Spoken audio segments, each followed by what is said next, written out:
বিসমিল্লাহ। মা, ওইটা কি বললো? কে কি বললো? মা ওই খাবার শুরু করার আগে বিসমিল্লাহ বলতে হয়, এটা নিয়ম। কই, কখনো তো তোমার অথবা মায়ের মুখ থেকে এই কথা শুনিনি। দেখলাম ভাইয়া আর চাচ্চু মিনারা নামাজ পড়ছে, চলো তুমি আর আমিও পড়ি। নামাজ পড়তে গেলে নামাজের কিছু নিয়ম কারণ আছে, কিছু আরবি জানতে হয়, সূরা জানতে হয়, ওগুলো তো নামাজের মধ্যে পড়তে হবে। মা, ওগুলো তোমাকে জানতে হবে। কেন, তুমি পারো না? হ্যাঁ আমি পারি তো, আমি পারবো না কেন? তোমাকে আর মাকে তো কখনো নামাজ পড়তে দেখলাম না। তোমাকে কি দেখি আমি নামাজ পড়বো?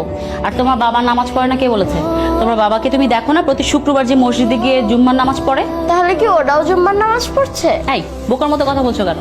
আজকে এই শুক্রবার জুম্মার নামাজ পড়তে হয় মসজিদে গিয়ে, আর ওরা বাসায় যে নামাজটা পড়ছে 5 ওয়াক্তের 1 ওয়াক্ত নামাজ পড়ছে। এই বোকামে, তুমি কি জানো না যে দিনের ভিতর যে 5 ওয়াক্ত নামাজ থাকে? আমি কিভাবে জানবো? তোমরা কখনো আমাকে বলেছো? তোমরা তো কখনো আমার সাথে নামাজ পড়ো না।